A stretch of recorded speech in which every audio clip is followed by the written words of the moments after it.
people? It's me, Deja Vu. You know what's going on. We got a whole situation happening, but it's not stopping me. I have dynamic women in the studio. One of them, this sister girl, is amazing. We're talking Tiffany Aliche. We talk Tiffany, the Budgetnista, in the building. What's going on, lady? Hey, Deja, how are you? Girl, listen, we are talking about you getting good with money. Yes. It's out today. Go get it and cop it. All right, so talk to us about this book and what you are doing with it now.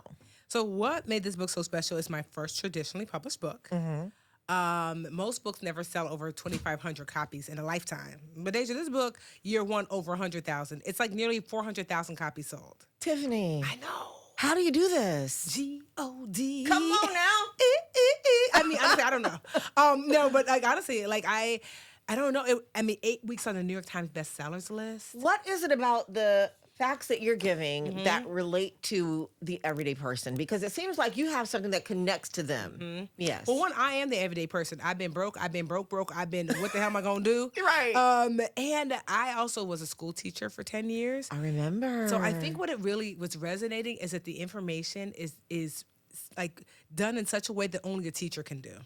Like literally, these are like lesson plans, like homework, step-by-step guidance. I'm not dumbing things down, but I'm also not making things so hard you can't do them. Right. So from what I read, there's like over 5,000 like 5-star reviews on Amazon, and what I've read, it's like, oh, this is step-by-step doable work. Right. Yeah. So talk to us about where people are financially in this day and age, because it's crazy out there in the world in general. But now we're seeing people being laid off because of modern technology. Yeah. Where do we go and how do we plan and budget for that? So honestly, one, you can use technology to your advantage, Okay. right? So meaning, like say you have Get Go with money and you're like, I want to create this budget Tiffany's talking about.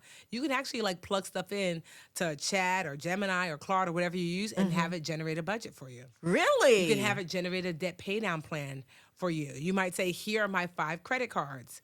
So the debt chapter, I encourage you and I give you a spreadsheet that you can write who you owe, how much, when things are due. You can now put that into Chat and say, okay, I have an extra $30 a month, create a debt pay down plan. And when will I be debt free?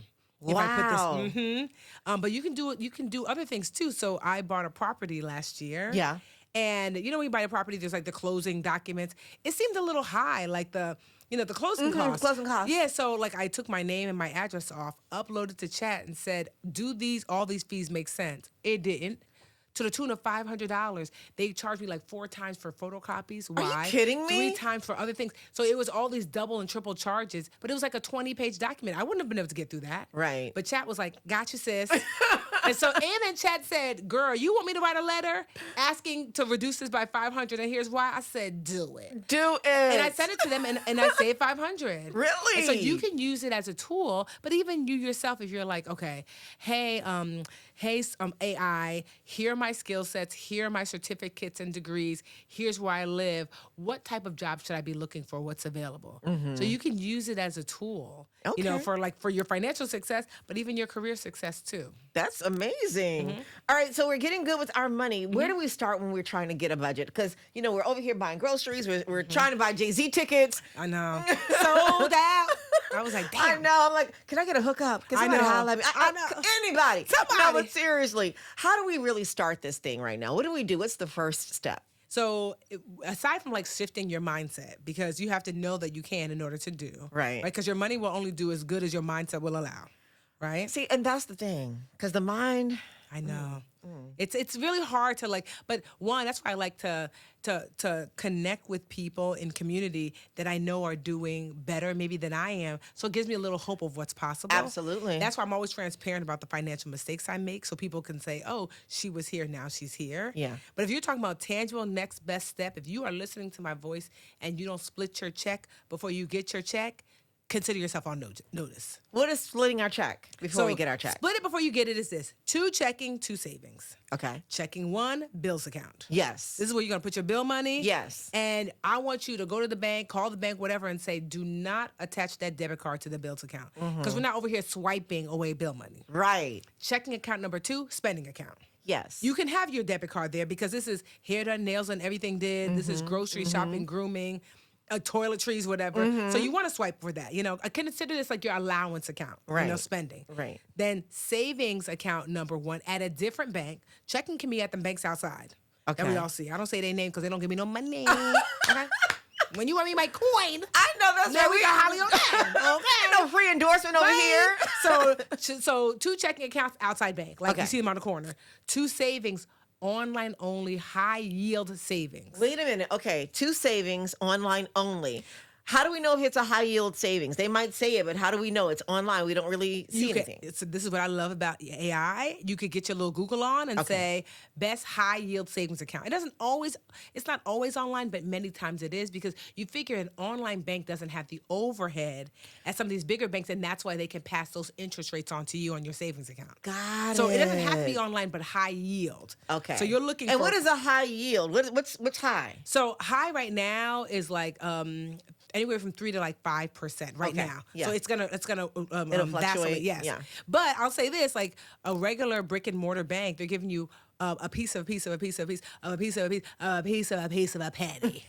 Okay. At least with the other high yield, it's a few pennies. Got you. So for every dollar you save, you might get 4 pennies. For every dollar you save at a regular bank, you get literally cut that penny down to the white meat. wow. And that's what you get. That's with high yield. That means high interest. Yes. Like you'll get paid, right? So you want 1 savings account you want for your emergency savings. Okay. So this is like at least 3 months, ideally 6 months of like what life costs you to live. Yeah. And then the other savings for goals. I want to buy a house. I want to buy a car. I want to travel. I want to buy a new And wardrobe. how much are we putting in those savings each month? So it's going to dictate, right? So it depends. How much money do you have to set aside for your bills?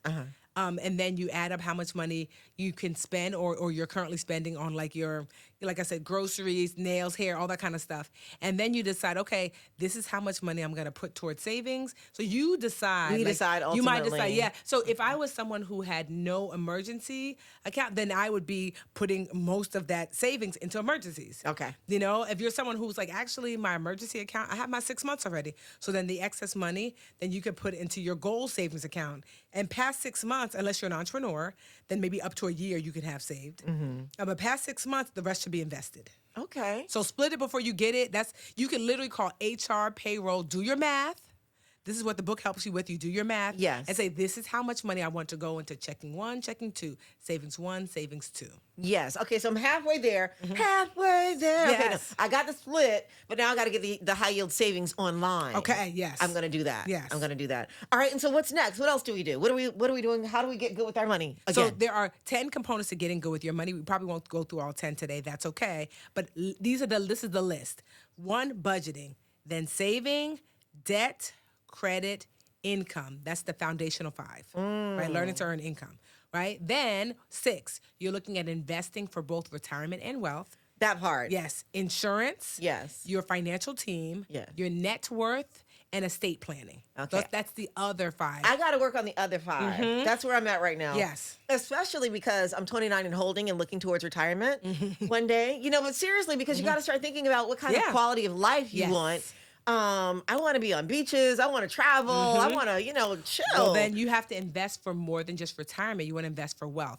Okay. So investing for retirement means this. It means you're setting aside anywhere from like 10 to sometimes 12%, maybe even 15% of your income. And it will allow you, if you look to the left and the right of your life, it allows you to maintain your current lifestyle. Okay. Right? But so people do that. That should be the basis. Everyone should invest for retirement.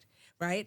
And then investing for wealth is above and beyond. That's when you're like, actually, I'd like to live a little cuter right now. Right. Okay.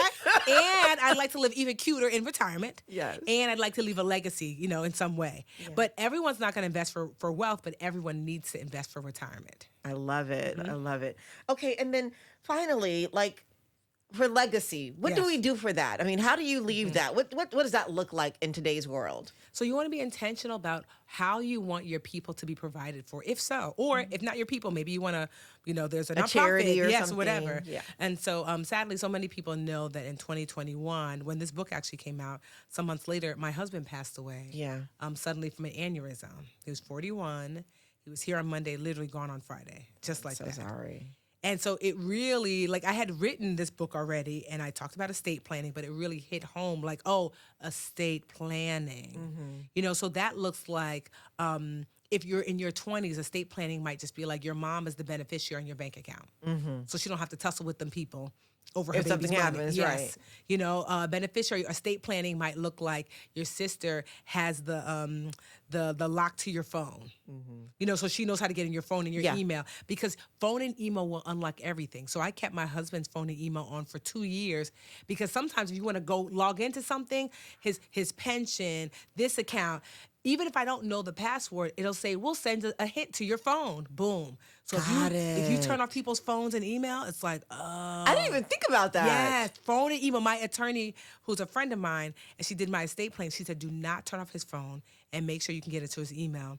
And I kept it on for 2 years to make sure I rerouted everything to my email after that. But you never know. Even a year and a half later, there's things that came up that I said, oh, I don't know what that password is. Oh, but the phone is going to send me whatever Wow. link I need to click or whatever, you know? That's a gem right there. That's really good. So that's estate planning. Estate planning is also your person. As soon as if they pass away, the first thing you should do financially is go ahead and freeze their credit. So my husband's credit is freezed indefinitely, because my financial advisor told me that people will read the obituaries and try to run those people's. You're lying to me. Because they know that you are so inundated by the grief, and next thing you know, you get all these bills. Like, what is this? So I froze, so no one could open up credit cards, bank accounts, whatever under his name. So I froze his credit indefinitely because he's not here. Yeah. So those are some of the things. But estate planning is also will. It might be a trust. So the difference between a will and a trust: a will basically tells your people what to do 6 months or so after you've passed away. A trust is indefinitely into the future. You could do years and years, right? And so my attorney said, if you've got about $500,000 of worth of assets, consider a trust. That might just be a house in New Jersey. Yeah. You know, your grandmother bought it for $100,000. It's worth $600,000. At these prices, come on. I mean, right? And a shack in California, not even a shack, okay? A pool house A in pool California, house. right? And if you have $1 million worth of assets, so like I said, that just might be a house, literally. Yeah. Then you definitely want to get a trust, because a trust allows you to pass on wealth in a way that's more tax advantageous. Than Right. So your with that. family won't have to pay so much on the taxes, the estate taxes. So that's why if you have $500,000 up to $1 million or more, Yeah. like I said, for some people, just a house. So you might put the house in the trust. You want to definitely talk to a estate planning attorney. And so that's what legacy leaving. It's not just making a ton of money, but Right, how? Because right. you can make a ton of money, you pass it on in such a way your family has to give up half of it. You know, or you bought the house for $250,000. And, now it's 30 years later, it's worth 1.5. Your parents leave it to you in such a way, and they're like, oh, you have to pay tax on it. You owe us $100,000 from where? Now you sell grandma's house or mom and dad's house. Right. And then that's how you legacy get caught up. Yes. Yes. So for me, for example, I've got 4 homes. They're inside my trust, and my life insurance policy no longer says my 4 sisters. Now that my husband's not here, it used to be him. It says my trust.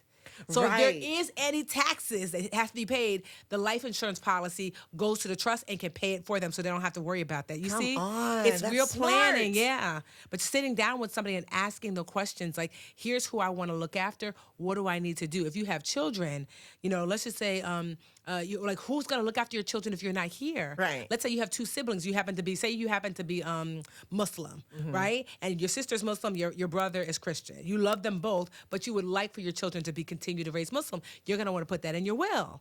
So it's not just money, it's legacy. Like, when I'm not here, how do I want the things that I care about to be looked after? I didn't know all of that could go into the will as well.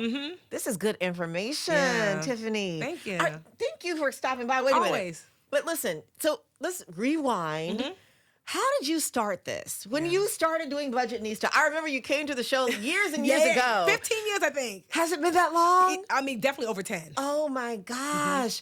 But you have now carved this whole career and movement for yourself. Talk to us about it, because you started out as a preschool teacher. Yes, 10 years in Newark. And then what happened? How did you launch into the Budgetnista? Well, I grew up learning about money at home. My father was a chief financial officer and an accountant. And so he taught my 4 sisters and I, like, this is how you budget, save, invest, get out of debt. And my mother, a nurse, she was like, yes, and after all the academic financial stuff your dad taught you, when we go to the supermarket, let me show you how to shop. Like, we have to get all this hair done. Let me show you how to negotiate. Right. And so I got the academics from my dad, but the application from my mother, and we talked about money freely.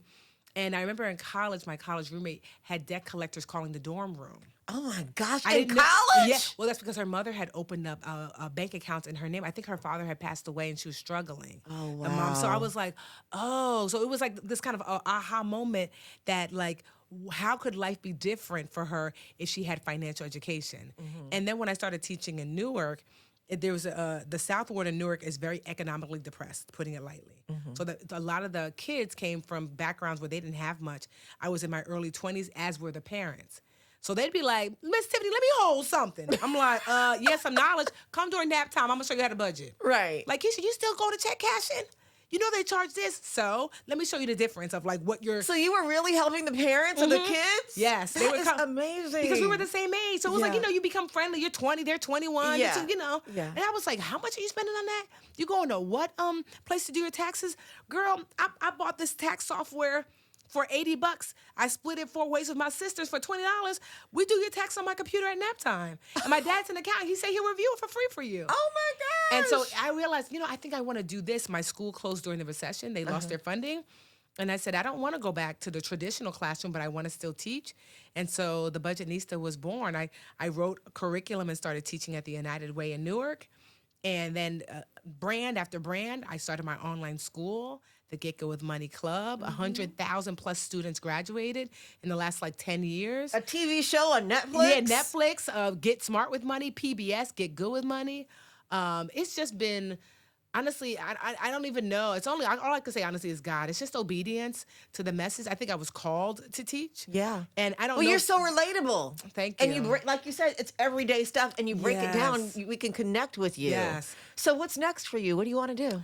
I'm still figuring that out. I feel like I'm in a transition space. It's been 16 years doing the Budgetnista. Yeah. And I don't think the brand is going anywhere, but I think that maybe I'm transitioning somewhere, and I'm still I'm being open to whatever I'm being called to do next. But Will it still be monetary? I don't know. I mean, lately I've been talking about grief a lot lately. Yeah. And I've been wanting to write a book called The Gift of Grief. Because I really believe that grief is a gift, not the loss itself, but there's so much I learned. I'm a better sister, a better daughter, a better friend as a result of losing my husband like that. It made me step up and be just a better person overall. Yeah. And so there's something about grief that I want to explore and share the lessons that I've learned. So. Oh, I would love to hear that, because we don't know how to grieve. We don't know what to say when people are grieving. We don't even know that we have trauma that needs to be grieved and to work and process. Yes, and that's a good conversation. I want to write from that space of how did I get to this place where I can be grateful for the grief. Wow. Not the loss, but the grief, and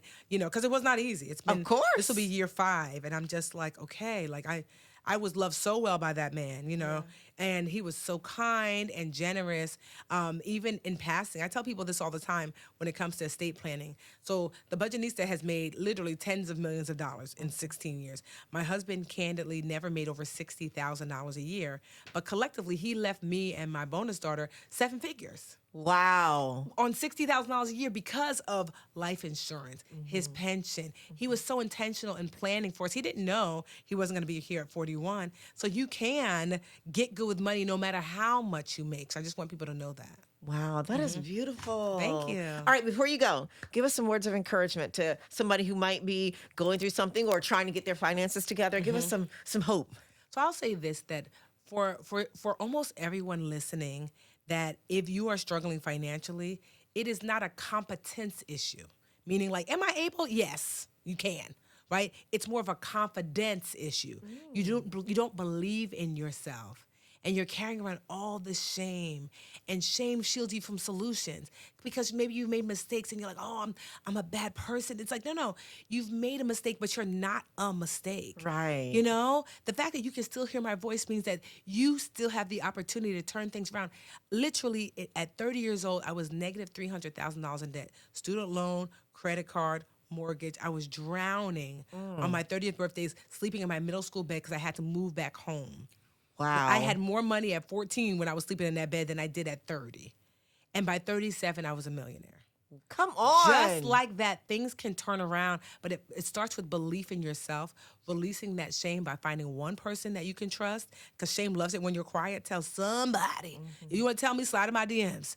Tell somebody so you can release that shame and start working toward the solutions. This is why I wrote Get Good with Money. Because if you need a handheld guide to walk you through those solutions, I'm here for you. All right. Tiffany Budgetnista, Tiffany Aliche. Yes. Get Good with Money is in the softback, paperback. Pick it up wherever you get your books. And we can't wait to hear what's next. Thank you. And it's also available at getgoodwithmoney.com. Perfect. That's it.